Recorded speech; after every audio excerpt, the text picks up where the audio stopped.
तो यार रिएक्ट में हम लोग कंट्रोल इनपुट का यूज़ क्यों करते हैं भाई? जावास्क्रिप्ट में तो ऐसा कुछ नहीं था।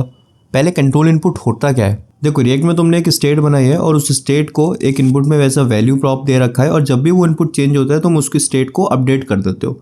इसको कहते हैं कंट्रोल इनपुट। पर हम ऐसा करते ही क्यों हैं? तो उसको समझने के लिए यार तुम्हें ये समझना पड़ेगा कि एक्चुअल में चीजें काम कैसे करती है। सबसे पहले यूजर तुम्हारा इनपुट में टाइप करता है, ठीक है। जैसे ही उसने इनपुट में टाइप किया, इनपुट चेंज हुआ। अब ब्राउजर क्या करेगा, जो भी तुमने टाइप किया उसको यूआई पे शो कर देगा। उसके बाद ब्राउजर रिएक्ट को बोलेगा कि भाई देख इनपुट चेंज हुआ है, अब तू अपनी स्टेट भी अपडेट कर दे। तो रिएक्ट अपनी स्टेट अपडेट कर देगा। अब स्टेट चेंज हो गई तो कंपोनेंट री-रेंडर होगा। उसके बाद रिएक्ट ने जो वैल्यू अपडेट करी है ना स्टेट में, उस वैल्यू को उठाएगा और इनपुट की वैल्यू में डाल देगा। अब इनपुट के पास वो वाली वैल्यू नहीं है जो यूजर ने सबसे पहले टाइप करी थी। अब इनपुट के पास वो वाली वैल्यू है जो स्टेट में है, पर स्टेट में तो वो वाली वैल्यू है जो यूजर ने टाइप करी थी। हाँ, तो क्या है ये? मतलब क्यों कर रहे हैं हम ऐसा? देखो यार, रिएक्ट कहेगा ब्राउजर से कि भाई देख यहाँ पे मैं अपना चलाऊंगा, ठीक है।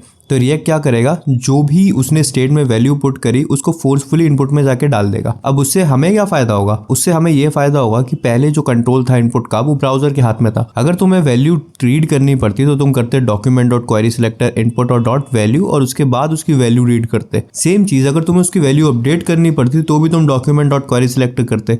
पर अभी तुम्हें वैसा नहीं करना है। अब क्या करना है, अब जो कंट्रोल्ड है वो तुम्हारे रिएक्ट के हाथ में है। तो सीधे तुम सेट स्टेट करोगे, वैल्यू अपडेट, वैल्यू रीड करनी है तो जाके उस अपडेट की वैल्यू देख लोगे। सेकंड थिंग, अगर तुम्हें कोई वैलिडेशंस लगानी है उस इनपुट में कि तुम चाहते हो कि भाई इस इनपुट में ना बस यही टाइप हो, तो तुम क्या करोगे, जैसे ही यूजर इनपुट चेंज करता है तुम अपनी स्टेट को चेक करोगे कि भाई ये टाइप किया है और मुझे ये चाहिए। वैलिडेशन लगा सकते हो, है ना, सिंपल। तो हमारे लिए चीजें और ज्यादा आसान करने के लिए रिएक्ट ने इनपुट को अपने हाथ में कर लिया। इसको हम कहते हैं कंट्रोल्ड इनपुट, ठीक है। अब समझ में आएगा तुम्हें ये कंट्रोल्ड इनपुट क्या है। अगर ये वीडियो को और ज्यादा डिटेल में सीखना चाहते हो तो उसका लिंक तुम्हें डिस्क्रिप्शन में मिल जाएगा।